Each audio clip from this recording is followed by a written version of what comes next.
Hey, my loves. I am Tisha Morrison, and I am here with my daughter, Zaria Morrison. We're talking about breaking generational traumas for low self-worth. Well, to overcome low self-worth. One of the things that we were talking about before we even started the video is, do we say traumas or do we say curses? Because a lot of times the word curse means that there is some type of negative, like input to it, like negative, right? Something that's done to you. Yeah, something that's done to you.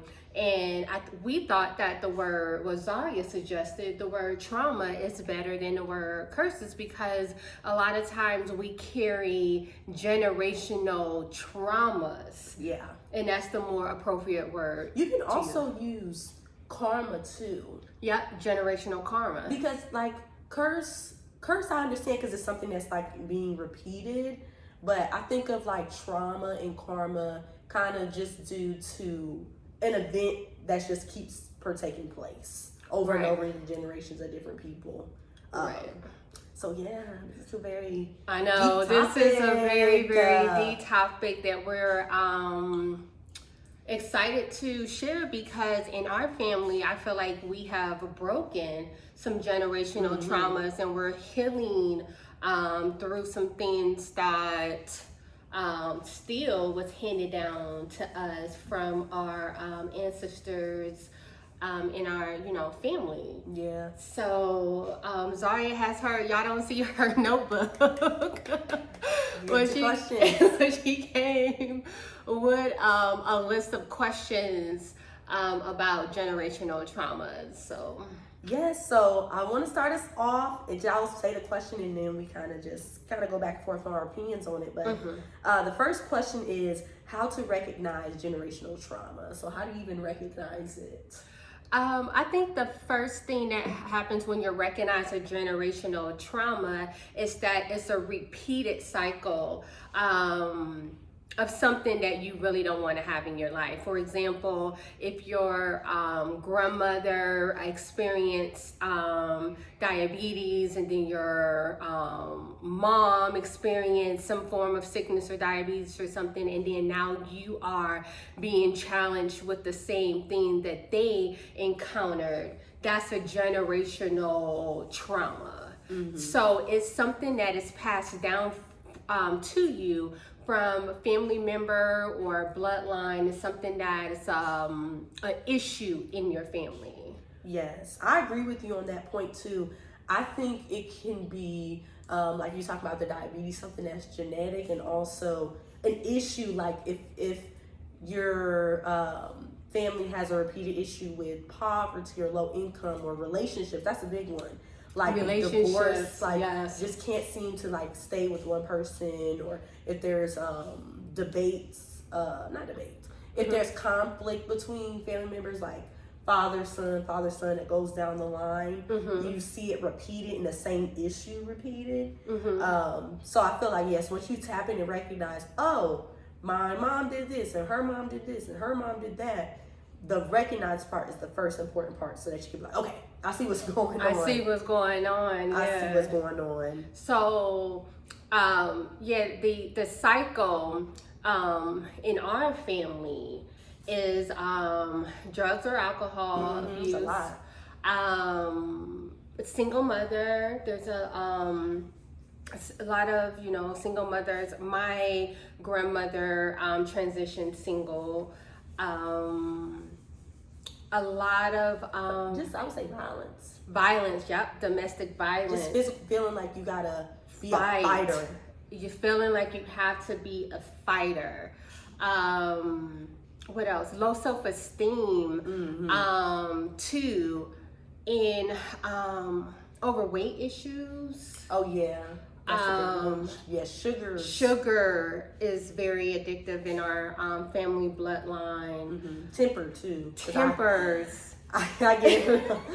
I'll be like, in our family, there could be some fiery women. And men. We got some very fiery men in our family too. So yeah, that would be the things that can be passed down to you. Also, like beating our children in our family. I remember being a child and needed to pick off a switch off a tree, or getting hit with an extension cord, really getting beat. See, I thought when people were saying that, like, you know how people be like, I walked 4 miles to the store to get, I was thinking, oh yeah, that's just a generation, but no, y'all are serious. Like, y'all had to really pick a stick out of a tree. Yes, and really, like beatings in our family. And you know, I addressed that, like, I was actually talking to a few of my friends about that, because I feel like our generation is now kind of moving away. We call it gentle parenting. We're trying to navigate, people are trying to navigate that too, because I do think that like harsh beatings like is a trauma that's goes more than just the family line, just like as African Americans coming out of that, because we used to get beat like that.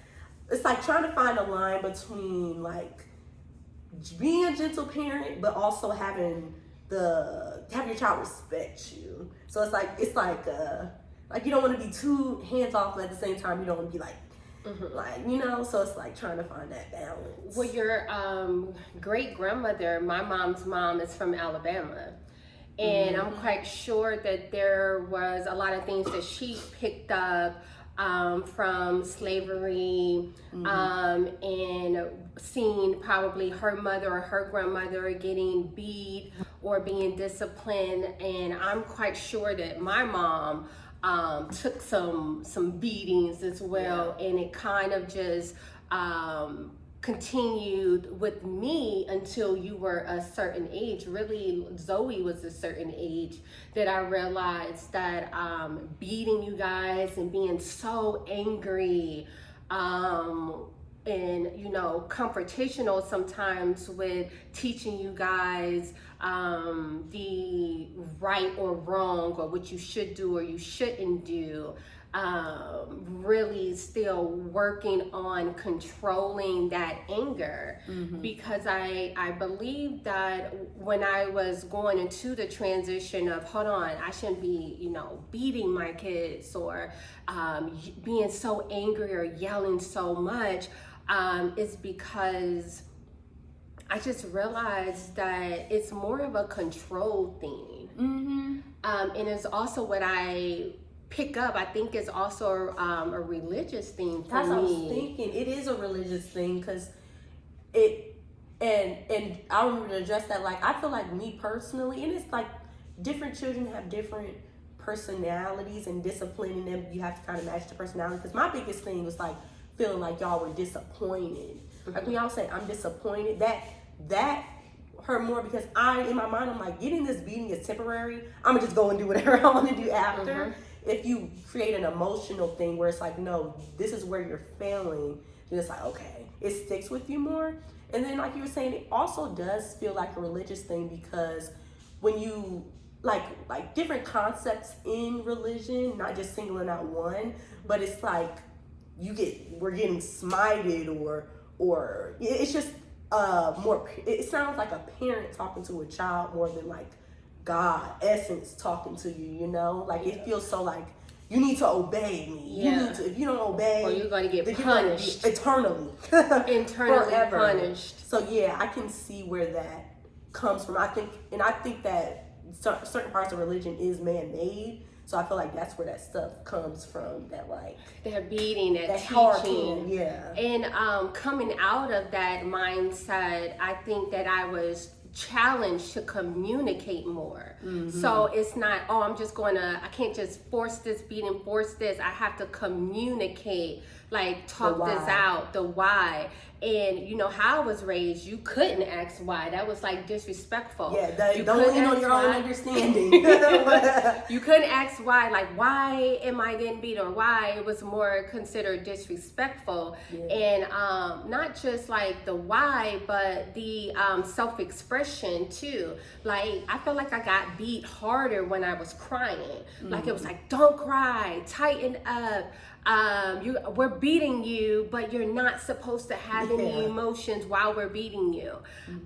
So, and then I also had to take myself back to my 7-year-old self, 5-year-old self, 8-year-old self. Like after those beatings, how did I feel? I didn't feel like it didn't teach me anything. It was just that fear. And I think in our family, because we grew up in the like Baptist church, and a lot of things that I did read in the Bible, God flooding the days for 40 days and 40 nights, it was almost like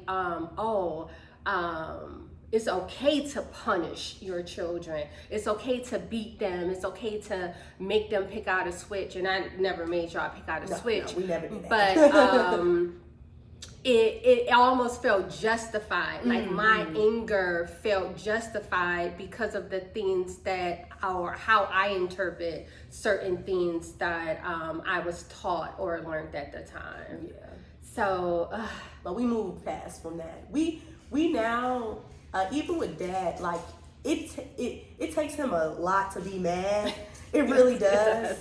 And he has a thing where it's like, when you get to a specific age, like whoopings aren't. He's not gonna like. He's like, you too grown for that.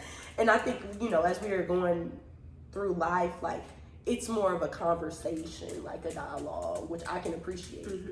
And we have to think about the level of consciousness that we take our children in when we're actually beating them, because beating in anyone is stripping their self-worth and their self-confidence down. Like you're getting beat. So it does do something to the soul, it does something to the emotions, and it triggers your self-worth. Because if I feel like I can't make a mistake, or I'm going to be physically harmed, I can't speak up or ask why, or I'm going to be physically harmed, it does block the throat chakra. It blocks the self-expression. And if you root chakra too. In the root chakra, who you are as a person can be very tainted or changed because of getting beat on. And it creates this psychological conditioning of, if I'm not good, right, good and bad, then I'm going to get punished, so I have to pretend to be good. And when we are children and we're taught to pretend to be good or not make mistakes, it creates things like narcissistic personality traits or codependency, because we are teaching, or we are adapting that, okay, if I do this, I'm going to be treated well, I'm not going to get whipped, or there's going to be no confrontation. But if I be bad, or if I'm working through something, or something is going on, then I'm going to get punished for this. So I think that as children, we learn at a very young age that sometimes we have to wear a mask, and we can't express ourselves on a soul level. It's almost like the concept of heaven and hell. That's one of the things that was taught to me. You're going to go to hell if you don't act right. It's going to burn. You're going to burn, right?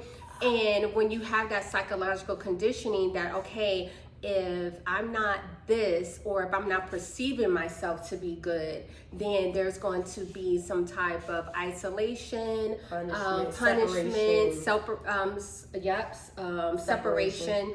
And that's not who I want to be. And I think that's why inner child work and shadow comes from, because a lot of times we as adults have to now reintegrate our 7-year-old selves, our 8-year-old selves, because we were taught at that age that our bad side, or what people perceive as bad, right, isn't good, and we need to hide it. Right, being disobedient. Yeah. So that was great. I want to get into our second. That was deep. I felt like that was great. We were spitting facts here. So to go on our second question, which I think is a very interesting one, is how does generational trauma connect to karma and reincarnation? Because I think, like, reincarnation is a wonderful topic for me because I have knowledge in African spirituality, and we kind of focus on the generation that we're in right now. But spiritually speaking, since we're all one, we've reincarnated as different races and different people, which I believe is good for us, our soul to expand. So being Chinese and learning how that works, being African American and dealing with racism things to help our soul grow. So for me, when it comes to like karma and reincarnation, I think that you're put in specific generational lines to heal them. Like we all kind of hop and jump different generational lines to help heal those generational lines. And I think that whoever you are in this lifetime, you get that backing like from your ancestors. But I don't think it's just limited to your one like race, which can be a controversial topic in African spirituality because a lot of the stuff, not everything, but like voodoo and hoodoo things are closed to your specific race, which I can understand why. But it kind of narrows you down in one specific practice. And not to say that all practices are closed, but yeah, it's just, I feel like karma, you can have your own personal karma where you reincarnate different lives and you have something that you're trying to learn, whether it's like poverty, self-worth, relationships, but then you also inherit like karma from or trauma from where you reincarnate, if that makes sense. For me, because I believe, well, I know that I'm a multi-dimensional being that reincarnated on this planet multiple times, and I have spent other lifetimes as a white woman, a Chinese man, my Akashic records. I have been on this planet a lot. So, and with my multi-dimensional energies, I connect with the constellations, extraterrestrials, Palladians, Archeans, the angelic realm. I love Hindu practices. I'm like a melting pot, I think, of all religions. So even African spirituality, I have spent in a reincarnation as a slave before. So when I reincarnated on this planet, this time I didn't really resonate with African spirituality. I just kind of I enjoy everything. Even Catholic practices. Love the Catholics. Christian practices. So I'm like a melting pot of things. So when it comes to me and my generational karma, I believe that it comes from my last reincarnation. And I bring that karma into this lifetime. And when I'm breaking, it's just a little bit different. And I don't think karma is like bad. Ooh, yeah, it's not bad. Karma is neutral. It's not good or bad. It's just repeated lessons that we may have not learned from a previous lifetime. And I think what I was about to say before the fly came with change and transformation is that, if you are into astrology, depending on what degree in a house it is, that can teach you or show you where that karma still lies in your birth chart, and the karma that you most likely going to be dealing with in this lifetime. Yeah. So my degrees in Virgo and Mars is teaching me what my karmic lessons are in this lifetime. I have a lot of planets in my 6th house. It's like Jupiter. You have a lot. I have a lot in my 6th house. I think that deals with like health, your everyday habits, things of that nature. So yeah, you can also definitely check. When I was talking about personal karma, your birth, like your Vedic astrology, your astrology, to see where it's at. And you were talking about African spirituality. So, from your perspective, how do people really believe in karma? So that's the thing. Not karma. When we use the term karma, that comes from Hinduism. A lot of what people say New Age. I'm not New Age. I'm just spiritual. A lot of these spiritual practices are very ancient. So I see that kind of getting twisted in a religious community where they say New Age, like it's new. It's not new. These are getting a bunch of spiritual practices rebranded for the collective to market. Right. So karma is from Hinduism, and it kind of has a different feel to it in Hinduism. But I say karma because we all say it. It's really, I believe in a cause and effect. And I believe that the actions that take place, if you do something that's not justified or something that's bad, it's all energy is going to come back to you in some type of way, whether you think it doesn't have to be the exact way, but it comes back to you in a specific way. So in African spirituality, not everybody, if you say karma, not everybody's going to say, oh, I believe in karma. Right. But there is the general justifications in cause and effect from the things that you do. I know that there's some, like, because I'm more on the witchy side, there's some people that practice like Celtic or Norse magic or different Greek things that they don't necessarily believe in straight karma. They don't think I do this, then this is going to happen to me like this. They kind of have a nature thing where it's like, well, a bear is going to need to maul this fish, and it's justified because it's nature and that's how it happens. But for me personally, I definitely feel like there's a universe, even the law of cause and effect. I believe every practice has some truth in it. So I think we all kind of have a big general understanding of if you do something energetically to someone and it's bad or it's not right or it's not aligned with their path or your path, the energy can come back to you. Right. You're right. The word karma does come from the Hindu practices, but there's also universal laws that governs this planet, and one of the universal laws is cause and effect. Because everything is energy and energy can't be destroyed, the energy that you create in your life or put out there, it has to go somewhere, right?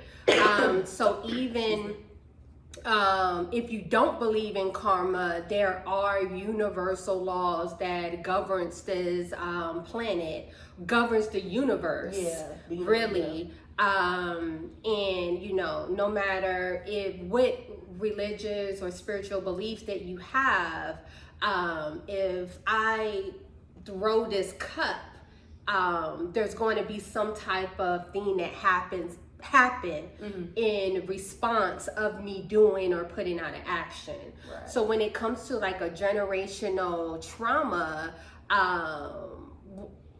or something that you're dealing with in this lifetime, it is cause and effect. I think too, like, and kind of connected with the generational trauma thing, there's a lot of, I'm noticing more and more from what I'm seeing, just within the magic community itself, is hexes and curses.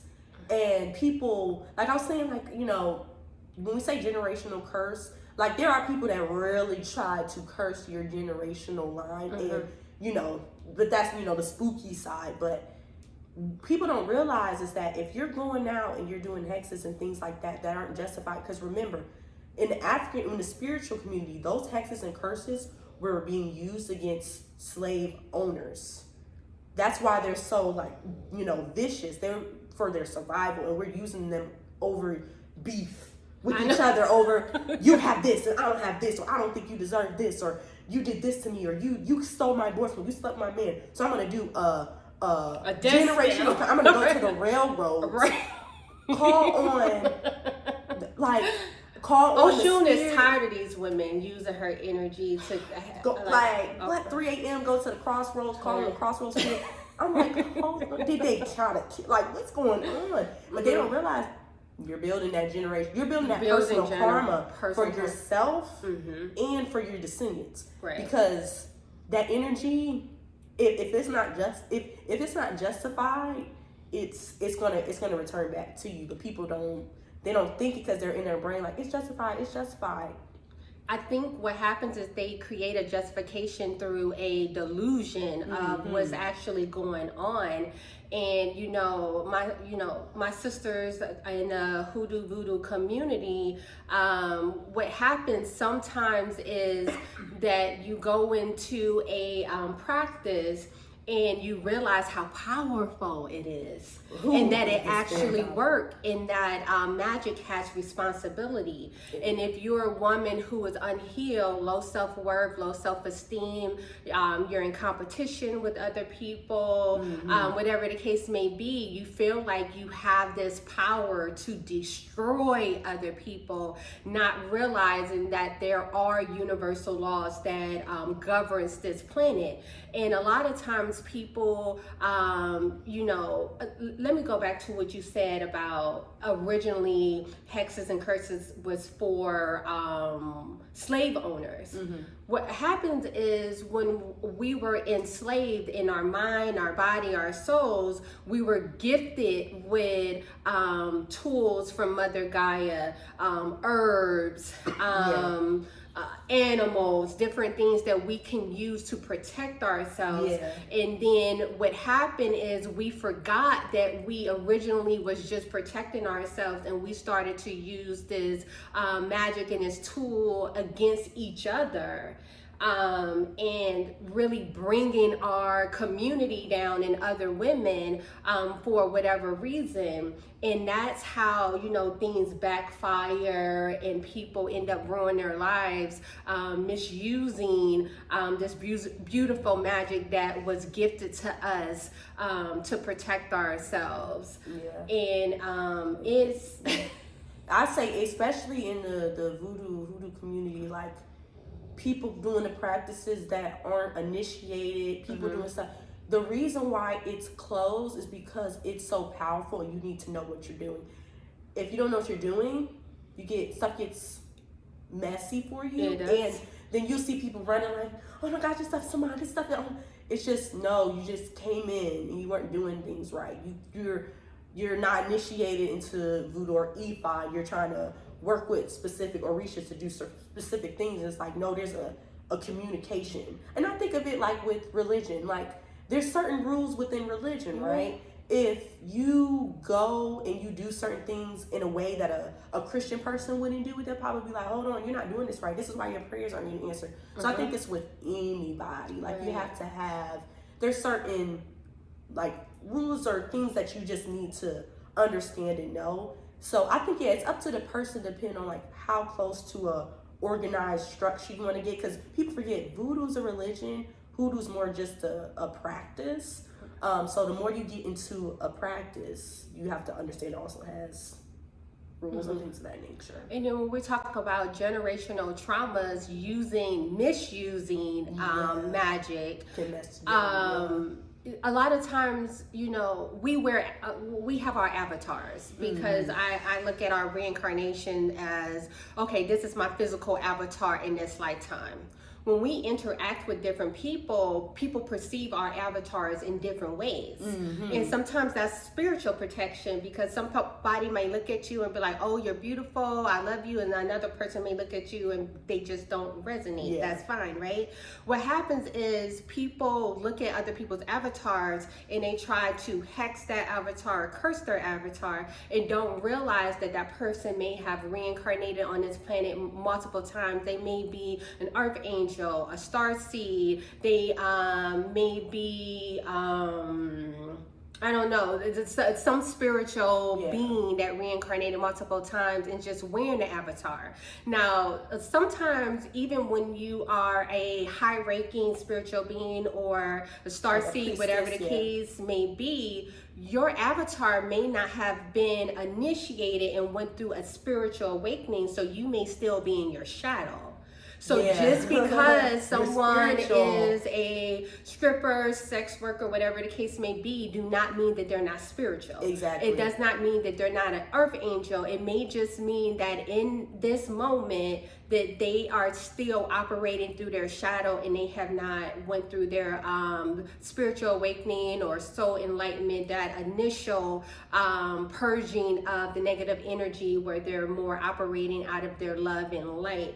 Because when I reincarnated on this planet, I chose my beginning of my life to go through some very difficult things, and those difficult things that I chose to experience made me not necessarily the best person. I had very low self-worth. And while I was in my low self-worth avatars, you make or low self-worth avatar, you make bad decisions. And then you make bad decision after bad decision until you hit rock bottom, right? And then you go through a spiritual awakening, and then you start to purge all of that generational trauma and things that you have experienced, and now you're more in your light body. So this is why it's important not to judge others. Because you don't know where they are on their journey. You don't know where they are in their don't journey, and you don't know who they are spiritually. Don't look down on anybody. And I think that leads to our last question, which I think is very, because we're talking about it. How do you break a generational trauma or karma and then heal it too? I think for me, it's the actual going through the dark night of the soul or the spiritual awakening. And I think it's important, if you're calling yourself a spiritual leader or a healer or whatever the case may be, I feel like it's very important that you have experienced some form of a dark night of the soul or a transformation that requires you to just fully surrender. And for me, that had to be losing my job. You remember I went through the depression, not sure where my marriage was going to go, losing friends. I was just spiritually just isolated. And because I was just so depressed and I was working through those emotions, it guided me, and the synchronicities came to me through Archangel Michael and meditating. So when I started to meditate, I started to reprogram my subconscious, and I started to heal through meditation, and I started to receive more synchronicities through the angelic realm that was giving me guidance to heal my chakras through crystal healing, some yoga, really healing myself in ways that I didn't even realize that I was healing. Sound music, sound baths. I remember there was a time where I couldn't even digest watching television. It was just very quiet for me. So while it was quiet, it allowed spirit to speak to me, and I started to hear spirit. And when I started to hear spirit, it was a game changer. So how do you heal generational trauma? You hear spirit. And you connect yourself to spirit, where spirit can help guide you towards whatever healing is best for you. Because not everybody healed through meditation, not everybody healed through sound baths or crystals. And I think in a collective, they try to make spiritual practices popular, and people go into crystal healing or meditation. They realize, oh my God, this isn't working for me, so I can't heal, not realizing that we're all here experiencing a custom experience for us, and this is not a one size fits all. So how we heal is differently. So when I was doing the basics of healing, sound baths and things like that, I started to do shadow work before I even realized I was doing shadow work. Oh yes, I would say yes. I think shadow work is shadow work and inner child work is so important, because I think, to me, like, thinking of it, because I have my spiritual side and my logical side. So it's like I'm spiritual, but I'm also bio major. I'll tell you what's inside a cell. Yeah. And therapy. It's about changing your perspective too. I think healing helps you program, like you're saying, the psychological conditionings, helps you look at a situation, have compassion, understand, have compassion for the situation, and then move and forgive and move forward. And forgiveness is for you, it's not necessarily always for the person. Like, you can look at a situation and be like, oh, this person abandoned me. Like, yes, you can accept, yes, this person abandoned me, but you can also accept, okay, they had some generational traumas that they were going through. They had some things in their life that didn't make them the best person. It's not just a full excuse, but it's giving compassion, and then saying, you know what, looking at it from an outside point of view, like, okay, I know I'm a spiritual being. I know I came here to heal and experience this. I understand that this person and why they did this to me. Give compassion, and then forgive when you can. It doesn't have to be automatic. But I say that with anything. Like, worst case scenario, someone does something that's physically harmful me. Yes, I'm gonna be upset. It's gonna take me time. Healing doesn't, go right quick. But it's changing your perception of the situation, I think, too. And yeah, giving grace to yourself and to other people is important. And we really got to think about what is actually a trauma. A trauma is a traumatic experience. Right. So if something traumatic happens to me, is how I'm perceiving it, how I am emotionally dealing with it, how I'm spiritually and mentally dealing with the trauma that actually happened to me. When it comes to healing, I think, nowadays it's a lot of pressure to heal. In the spiritual community, it's like, oh, you got to heal, you got to heal, you got to be perfect, you got to be perfect. Shadow work. Get it now. Inner child work. It's like forced down your throat.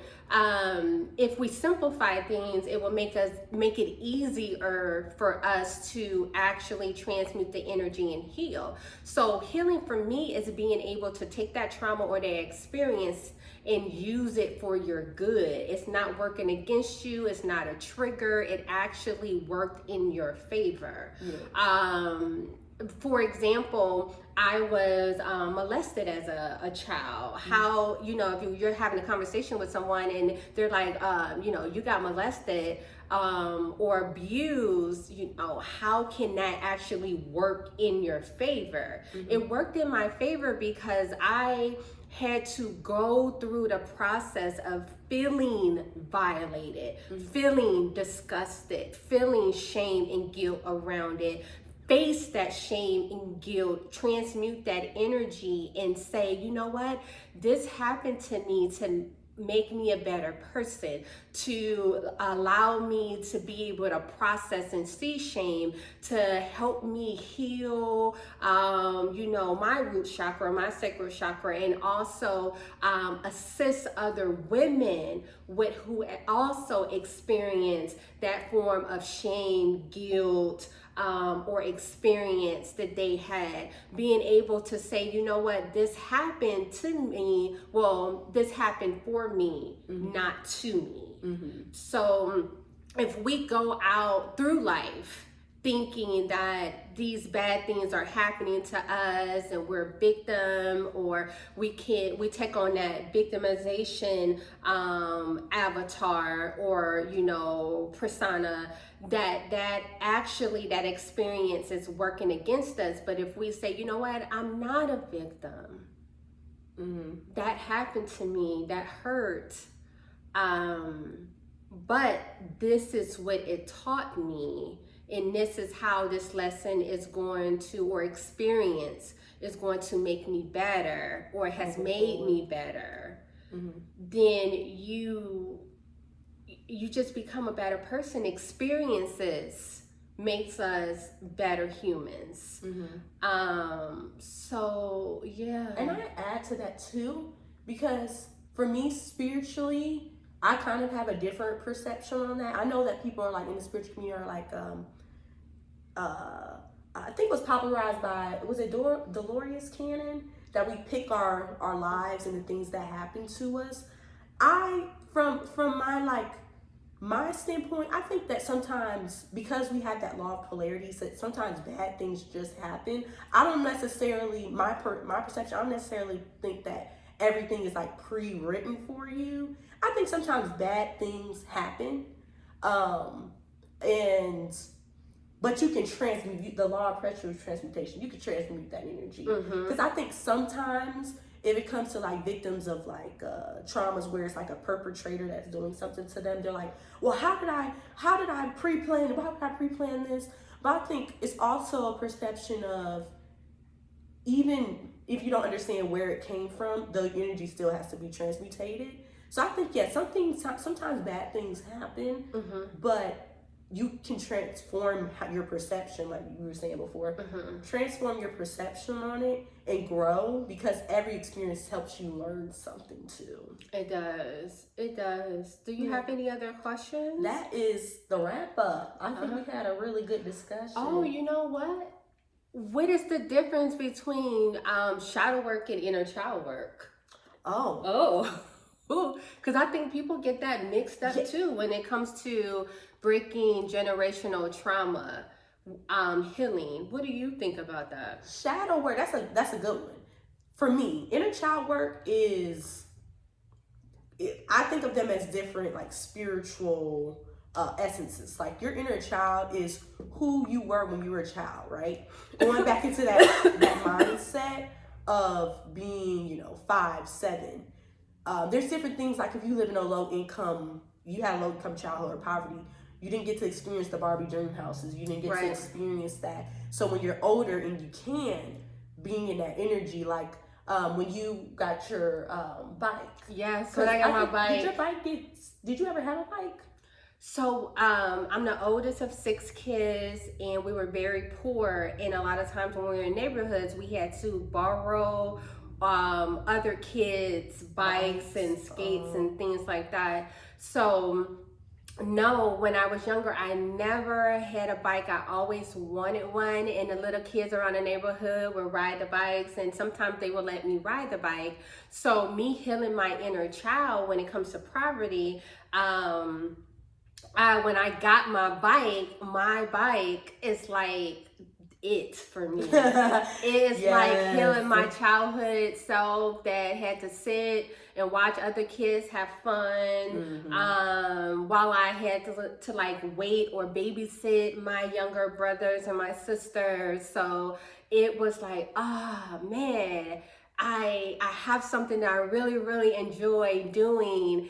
And I was kind of struggling. I was trying to think of a physical activity that I can do for myself. And then when the bike came, I was like, this is it for me. Yeah. So healing your inner child, sometimes it's like fun activities. Yeah, laughing. Doing something that you used to, even if it's something that you lacked, going out and doing what you used to do as a kid.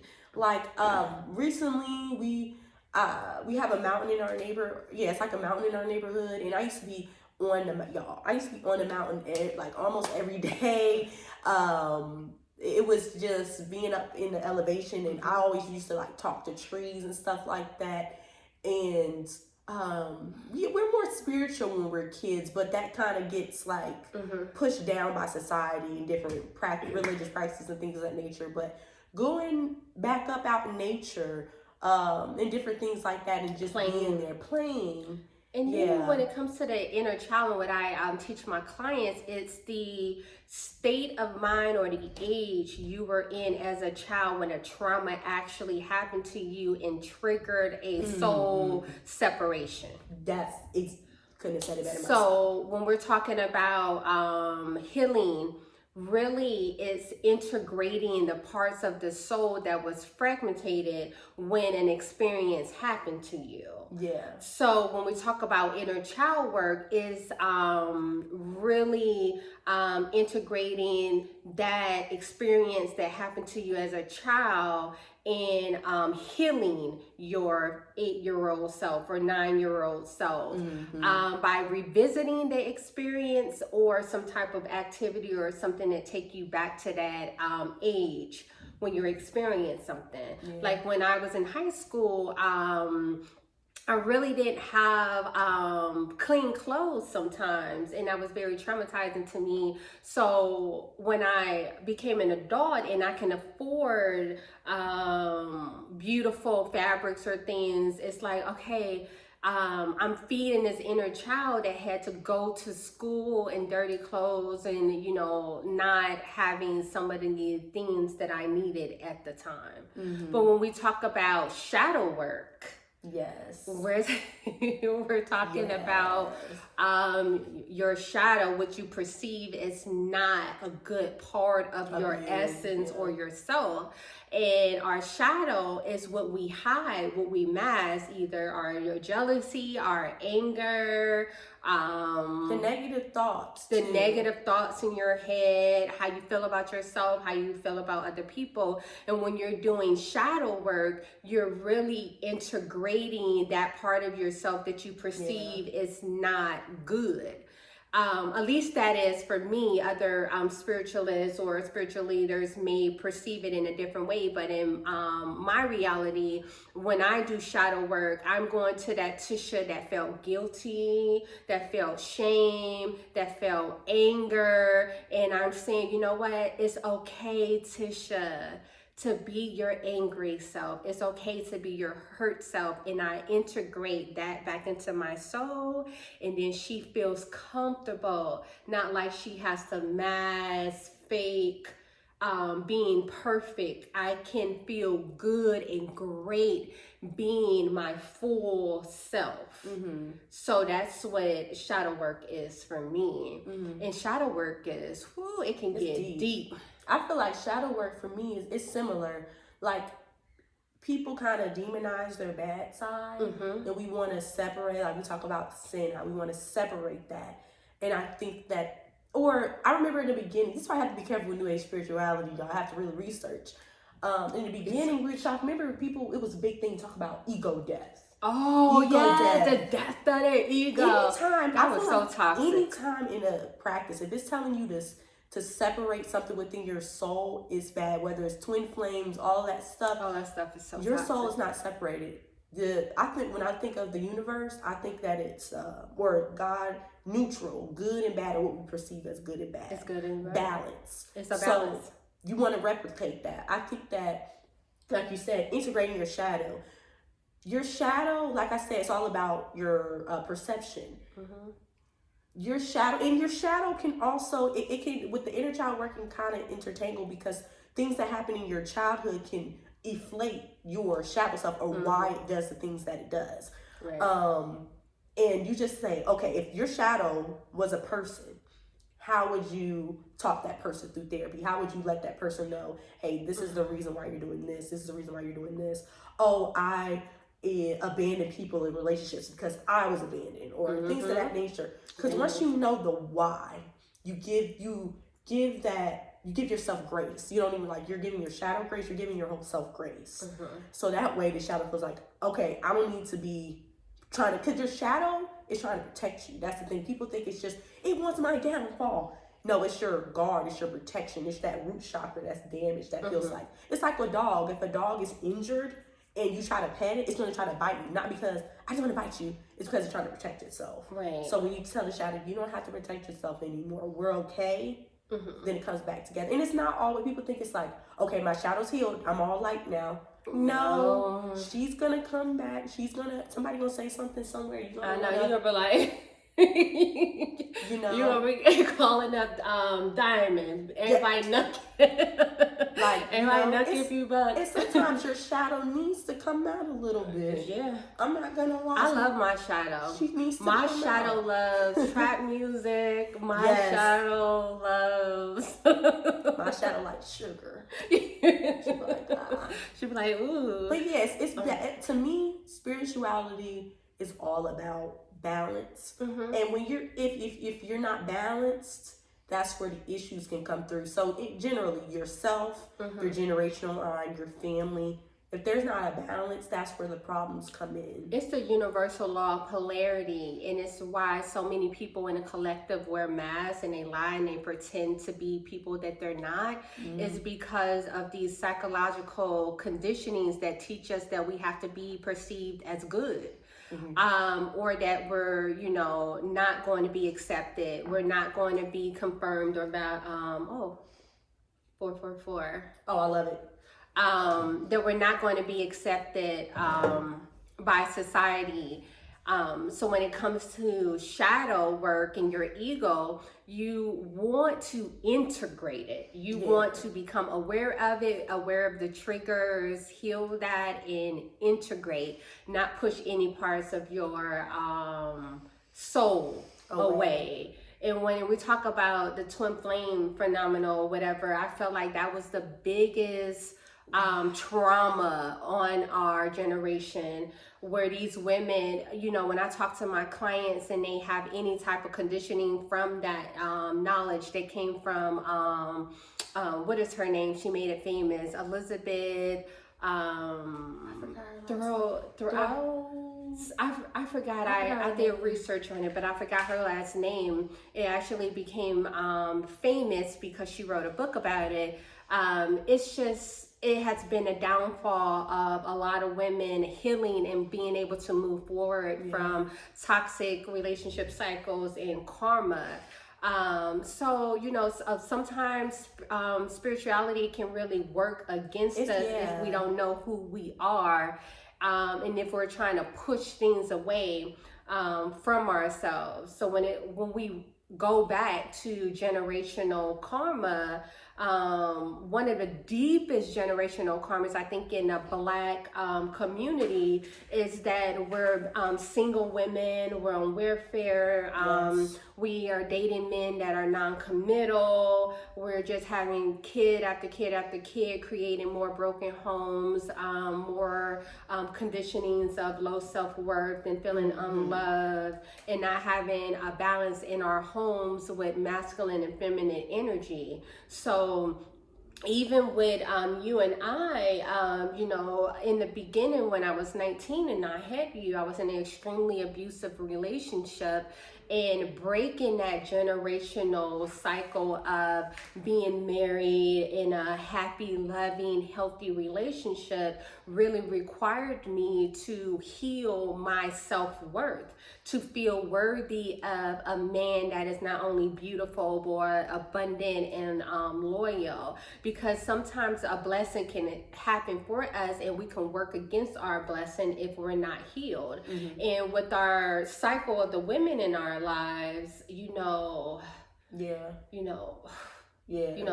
my mom and my grandmother, their relationship. It's just been a lot of traumas, a lot of abuse from men. So how I teach you about relationships and understanding your self-worth, and how hard it is for you to be dating right now, because that's why I have these such streets. when I date, I think about those things too. Like, I know that I'm going to be married in a prosperous relationship, but I just have, and people talk about high standards. I don't think I have high standards. I just know that I want someone that's respectful, kind, and not in a weird way, but somebody who I feel like the way Dad is a man of service and a provider, and you can talk to him and how he is as a father too, is somebody that, if you can't at least do that, right? And then I think about Zoe too, because I was talking to Zoe she's gonna be mad. I was talking to Zoe the other day, and she was talking about the school in her area. She was like, that's the ghetto. I was like, mind y'all, we got horses in the front. You're in North Carolina. If you've been in the ghetto, you know what the ghetto looks like. This is not the ghetto. They got movie theaters down the street, and the movie theaters is nice. I was like, hold on, you said what? She's like, that's the cut right there. I'm like, okay, girl, we succeeded. She thinks that this is the hood. We succeeded. We made it. So you can see it in Zoe, and like, she's doing volleyball. she's doing things that, because I feel like, and it can be a blessing and also a thing, because sometimes when people don't see how hard it was, they don't have the grace Right. to understand why you say the things that you do. But at least I, in the beginning, saw how it could have been for me. Mm-hmm. And now I also feel like, oh my gosh, I'm in this big house. Like, I can be at my house and go to college. And Zoe she just started here, you know. Yeah, she started in this reality. In the house. She been full house already. And so, yeah, I just think that you see the blessing in healing that generation thing. And people may think that I am exaggerating when I say I could have been on crack. I could have been, on drugs. You could have been in jail. I could have been in jail. Yeah. I could have been in jail.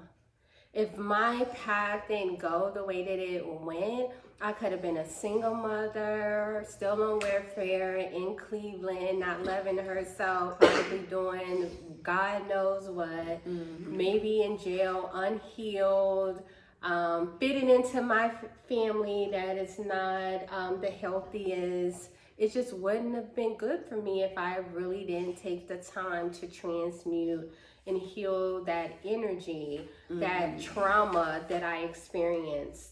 And I think a lot of things stopped with me being able to take the time to heal and show you and Zoe what it is to feel beautiful, what it is to manifest, what it is to just know who you are. Because besides the dating and the men and all that stuff, that's second to none. What we're talking about really is your ability to be in your body, in your avatar, and feel safe and love yourself. Yeah. Like a lot of people throw around that phrase, I love myself, but what does that actually look like? Yeah. How does that show up with other people? Actually loving yourself is not an easy task, and a lot of times it offends a lot of people who don't love themselves. So jealousy is a disease. It's man, I done seen jealousy and envy ruin people's lives only because they just could not see themselves. They just could not love themselves. So when we talk about breaking generational trauma, the real deep generational trauma, I think, for our family is the ability to just love yourself. Self-worth. And self-worth.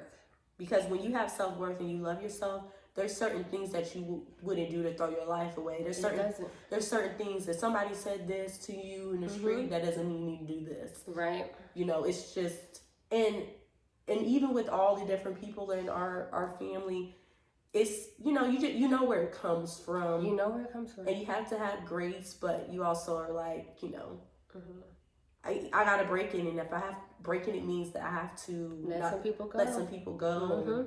It is what it is, because grace, like, don't get me confused. Like, you can have grace for someone, that doesn't necessarily mean they have to be in your life, right? Or that they're willing to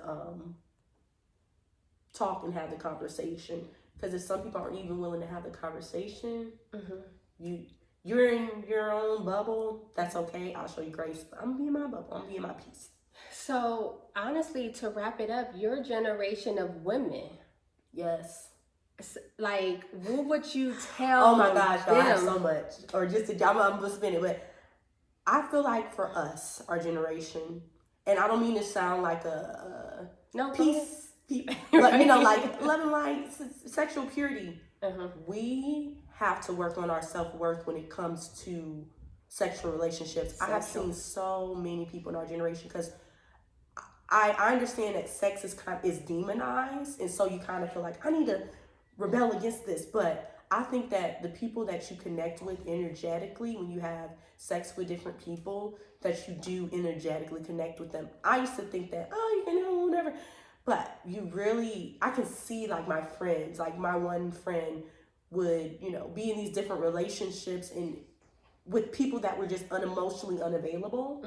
And you can tell it was draining her, but now she's in a wonderful, loving relationship with somebody who really cares about her. And it's just like brightness, sunshine. She's able to be more in her spiritual practice. She's, she's more religious, but even being in your spiritual practice, even your religious, it still makes you, happy. And you could just see glowing. I think that so many people with the music that we're fed, the lifestyle that we see on Instagram baby mamas. No, I'm not shaming nobody. I really am not. But it's just, we built this culture around. I'm really not judging. I'm really not judging. But you know what I'm talking about, y'all. Y'all know what I'm talking about. Like, you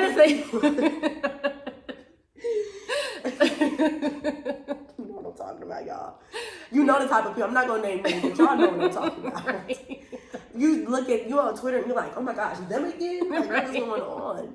And we have these people that are conflated in our generation that we're seeing. But I think that I don't care if you have multiple sexual partners. I'm not saying, oh, you need to wait till marriage, but just be mindful of the people that you're having sex with. Do they care about you? Do they even can see a future with you?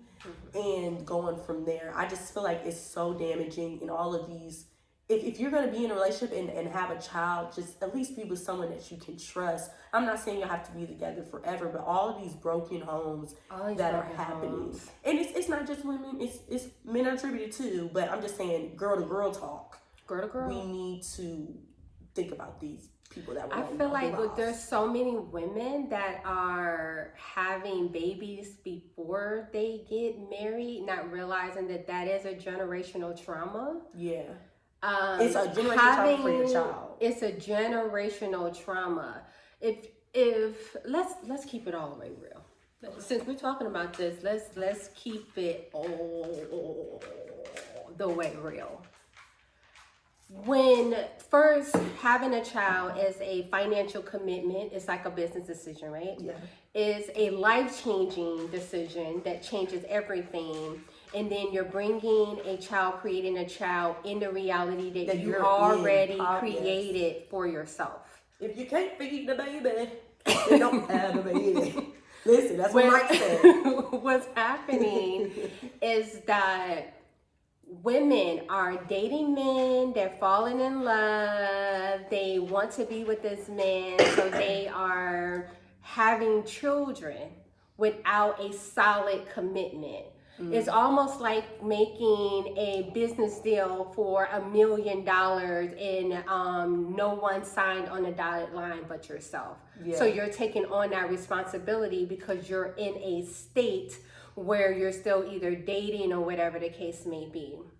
What happens is that a lot of times when you bring a child into the reality first, the man gets to test and see if he wants to be a family man or connected to you. And if he doesn't, then he gets to go on his way and date or have a child with another person. Why I think it's very important, I'm not trying to be religious or, the Bible, whatever, having sex out of wedlock, that's not what we're talking about. Yeah. What happens is the man's state of mind, he's actually very free. He's not obligated. The reason why I think it's important to be married is because you have a legal contract. And I know not all marriages last, and I know there's women who have been married and had children and they get divorced or separated. Yeah. But that type of financial security and commitment is different from somebody just paying you child support each month because they don't really want to be a physical father, whatever the case may be.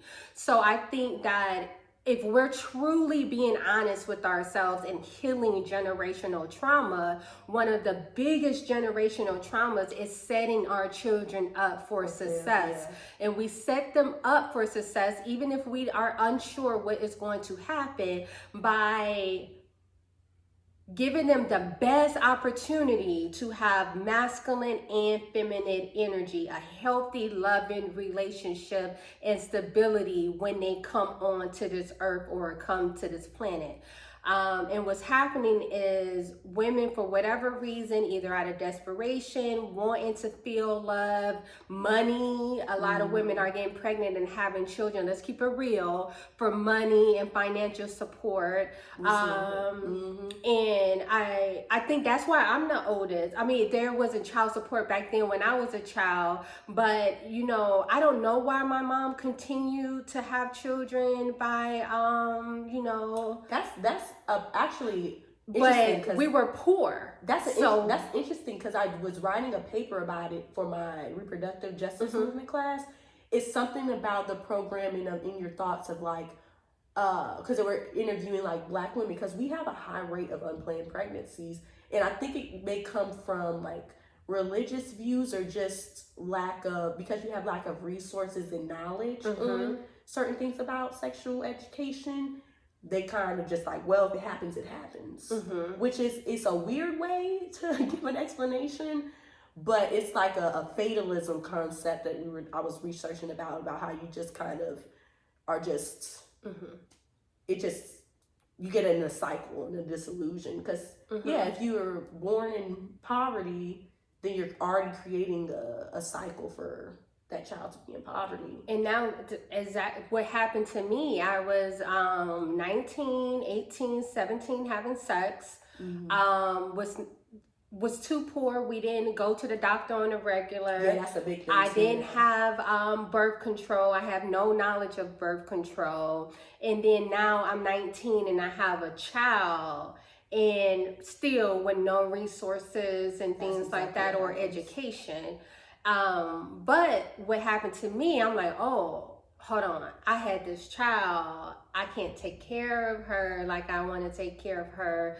I can't have any more children. So when I went to the doctor, and after I had you, I was able to get on birth control and really manage that. But that's, I think for a lot of women, that could be one, resources, but there also is the psychological conditioning of women feeling unloved and wanting to bring in children to feel loved, or wanting to bring in children to trap somebody, or wanting to bring in children to for financial reasons. There's a lot of reasons why women can be single mothers, and there's no shame, no guilt. We're not talking down on anyone, but somebody has to talk about this in the community. And gays, y'all aren't out of the grass either. Okay. Women in women relationships, men in men relationships, is still an energetic connection as well. And even if you're raising a child and it's two moms, you still want to be able to provide for that child or have support for the child, whether it be two men, two women, or just in sexual dynamics. You still want to be able, even for your own personal self, because we're talking about kids, but even for your own personal energy and karma, you want to make sure you're sleeping with people that you can trust, that you can at least see a commitment with. But at the bottom line, trust, in that you don't get their karma on you, because people think it's a lot of energetic things where you're sleeping with someone that has a lower vibration, frequency, certain things that happen in their life to make them that way. That energy can get attached to you through your root chakra, and it's hard to get it off. It's hard. You really gotta. So I would just say, protect yourself spiritually. And I just think that the one night stand culture and stuff like that, it's just not safe. So yeah, that too. Even if you're real, people probably I can't have children because I'm gay. But even then, adopting kids and stuff like that, knowing the karma, or not karma, but the traumas that the kid has that you're adopting. But you just want to be with people that love you, you can trust and stuff like that as well. And And you're right. I said bringing a child in with a stable masculine and feminine energy. I believe that everybody has a masculine and feminine energy trait within them. So it's not just about, bringing a child into a household with a man and a woman. It's about bringing a child in a household that is stable, that has love, that has unconditional love with parents, two parents, energy feeding into them. Yeah. Because, sometimes in, gay relationships, there's a person that plays a masculine role and there's a person that plays a feminine role. But then also sometimes in a gay relationship, there's a woman that both people would play the masculine role or the feminine role.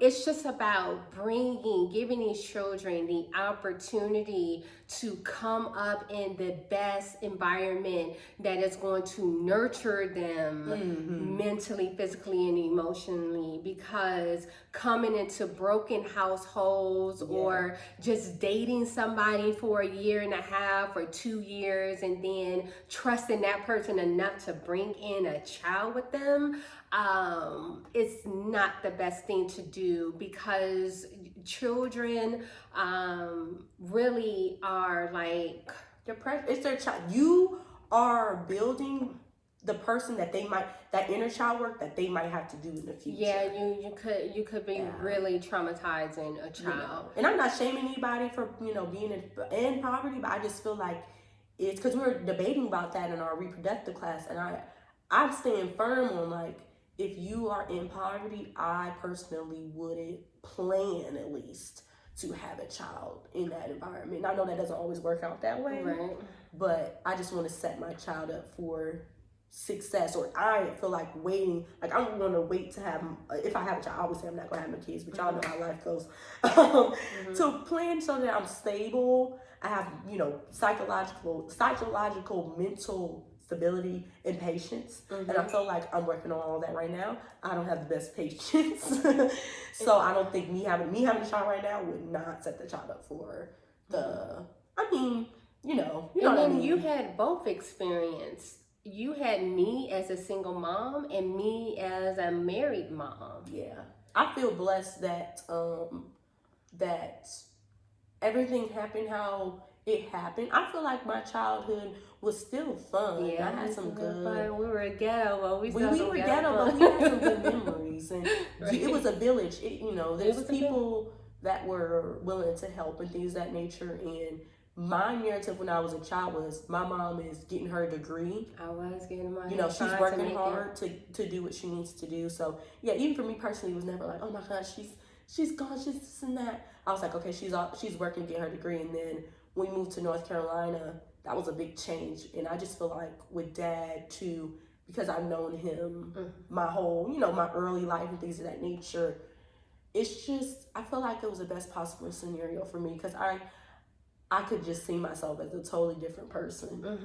And I think I'm blessed to know what it could have been too. Yeah, what it could have been. Yeah. And then Zoe, I feel like, is living a happy lifestyle where she is. And I just, when we have those funny conversations, I'm just like, when she asked me for a Gucci belt, I was like, this child, we lost her. We lost her. Gucci belt. I was like, I don't. She I was like, Gucci belt. Oh my gosh, you could tell. Or Dad would be like, I can only be in 5-star hotels. Or she can order only steaks that are $60 $60 makeup. She'd be like, let me get it. So she haven't even experienced, have no clue. Having cars, because we caught the bus. Car, yeah, we caught the bus. Y'all used to catch the bus out in the cold and the snow, walking. We had it tough. Back in the day. Yeah, we broke that generational cycle. Yeah, I would say when it comes to at least finances, that we have definitely broken that. Yeah, no, and just my nose just coming up from that. Yeah, I think for me, it's not only just the finances; it's like how I feel about myself. Mm-hmm, I yeah. think that when that started to change after my dark night of the soul, that also made me a better mom, because I Yeah. felt like I was not projecting my 19, 20-year-old self onto you, my unhealed self. I feel like back then I would make mistakes and I wouldn't apologize and all this other stuff. And then now I'm like, I can see myself. I know who I am, and I can come back to you and I can apologize and we can work through things. It's just I could see the change too. Like even when I feel like once you started the generation, like the not excuse me, the generational healing through the spirituality, I still see like the difference between like because when I was a kid or if I was getting whippings or I was getting yelled at, like even when we have our strong riffs, it's still totally different because you at least let me express, my anger.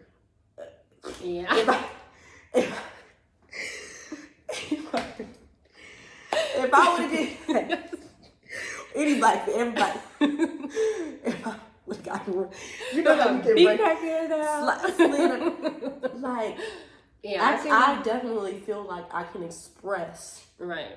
when I'm upset. I can express that, and I think that's extremely important. And even if we have disagreements or we're yelling or anything like that, it's still at least we can come back and talk about it. If we agree on something, we agree on it. If we disagree, we disagree. And you constantly are like, if we don't suit each other, if it's not working, don't feel like you need to force it or anything like that too. So I think that that's what also makes me feel like that's something that we're breaking, and And then I give you choices. Me, I'll tell you, listen, if you think something I'm doing is toxic or not good, in this lifetime, it's about you experiencing the best life for you. And you have to make that choice on your own. And I'm not forcing you to be somebody that you're not. Never. Yeah, I'm not projecting, everything that I've been through onto you. I feel like if there is a trigger, I come back and I can say, oh, I apologize for that.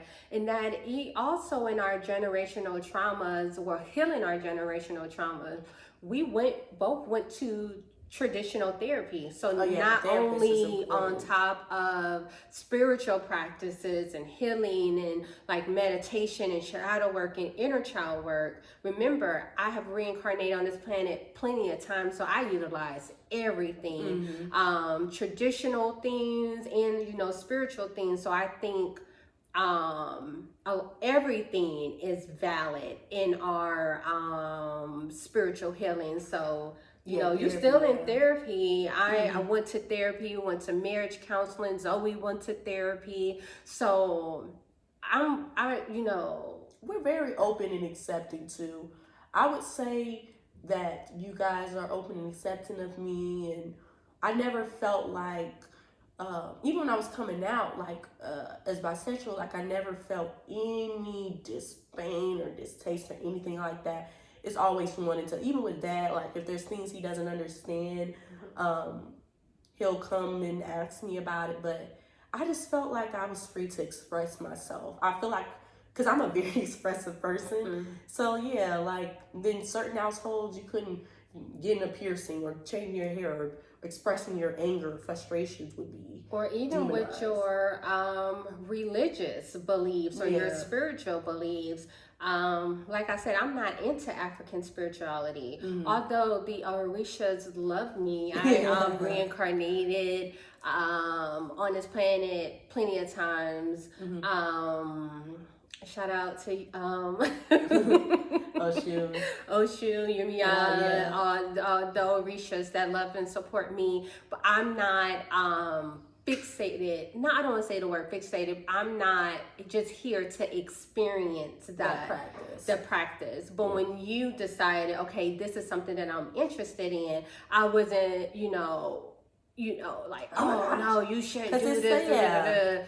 I was like, okay, what is this? I don't fully understand it. But if this is a part of your self-expression or who you are, go for it. And you have taught me so much. You're like a young woman and an old soul that has enlightened me on different things, different practices, shadow, magic, everything. So I feel like when we allow our children to be who they are, we allow them to have a self-expression that can also heal and teach us. So it's like you're my teacher as well. I feel like my spirituality, I'm more on the witchy side. I like the witchcraft stuff. And I feel like recently expanding more out of African spirituality, just because that's just kind of where I've been in different, I want to learn different things. So I'm kind of more expanding out. But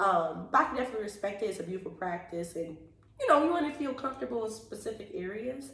I feel like understanding the witchcraft side, which some people can sense as like dark or mysterious. Learning it and being like, oh, it's not that bad. It's not crazy. It's all conditioning that we have. It's all conditioning. It's all conditioning. But yeah, I think that some parents are like, no, you can't do this or you can't do that. I remember when I was at my other job, I would have crystals. Listen, I was sneaking in the crystals. I don't know. I was like, I just love these crystals, and they were open and supportive of the crystals. I wasn't just forcing myself down. But I remember this lady came up to me and she's like, "Are your crystals faith-based?" I was like, "Faith-based? What do you mean?" She's like Christian. I was like, "No." She's like, "Yeah, my daughter's opening up to it, but I told her she needs to, if it needs to be Christian, it needs to be faith-based. It needs to be," and it's just your daughter's going through her own spiritual transformation.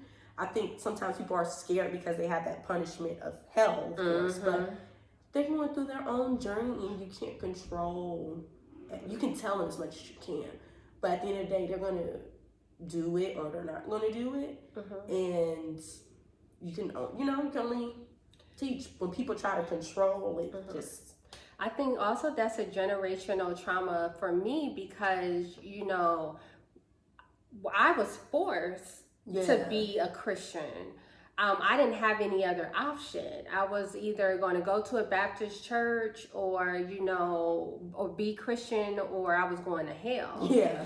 And I just recently, experienced losing a friend that I thought was very close because not that I was not a Christian, it's because of, our choices or using certain words was just, it didn't resonate with her, and that was fine. And I was thinking to myself, okay, if you have such, projection or judgment towards me and how I'm raising my child, allowing her to be free and practice spirituality or witchcraft, whatever the case may be, how are you treating your children? Are you forcing them to be Christian? Do they don't have the option of being Catholic or Buddhist or whatever the case may be? Like what is it? Because I feel like everyone that reincarnates on this planet or come to this planet should have a choice to be who they want to be. Just because I say that I'm spiritual, which means I connect with everything on this planet, doesn't mean that you have to be spiritual. You can be Christian if you want to, or you could be practice Hinduism, whatever the case may be. I just think that the generational trauma too is when we have children is trying to force an identity on them.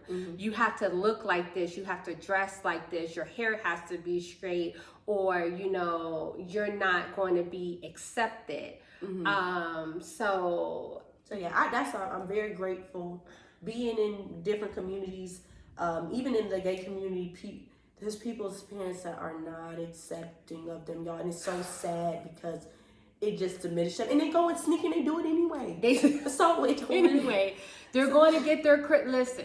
They're going to sneak. They got secret No, let me not tell them. Listen, my Christian sisters, I love y'all. I love all my sisters.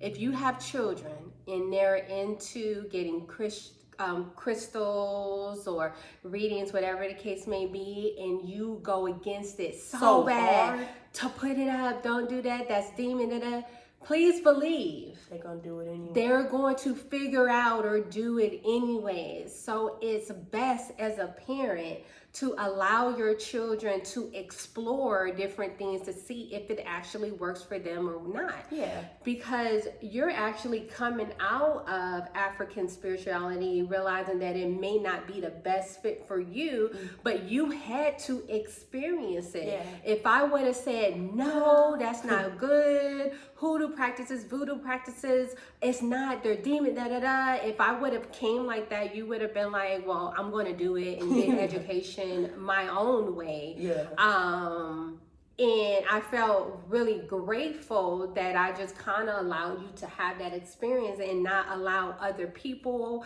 or other friends or even family members to project onto me who you should be or how I should be raising you. Yeah. I even recently went to church. I was like, am I feeling the spirit? Like, let me see.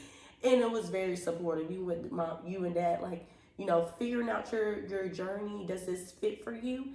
And then when you explore these different things and you're like, is this doctrine or is this how I feel? Then you're like, or you're like, yes. Mm-hmm. So yeah, having that experience, figuring out and be like, oh, that's not necessarily for me in this moment right now was good. I feel like, you know, vice versa. Mm-hmm. So yeah. And for me, you know, coming out of Christianity, it was the unlearning and the relearning. And I feel like I had to, as an adult, go through that process of discovering what practices or how I connect to source, God, universe. I feel like, and I'm going to always say this to you, I think the biggest generational trauma, honestly, that we broke outside of me being a single mom is me giving you the opportunity to connect with God, source, universe in a way that best suits you, and not trying to control your connection to source, and not trying to be the end all be all, and allowing you to express your avatar in this life the way you want to without trying to dictate it as a parent for image, for, you know, selfish reasons, whatever the case may be. I love you. Love you too. Oh. Yes. So I hope that everyone enjoyed our conversation about generational traumas, breaking generational traumas that lead to low self-worth. And, you know, leave a comment if you have any questions. Let us know. This video is going to be uploaded on YouTube. Any monetizing from this video is going to go, all donations, to Empower Her Transformation Inc., where we help women overcome generational psychological conditionings that keep them in a toxic relationship pattern. So we love you guys. We love you guys. Say bye, Max.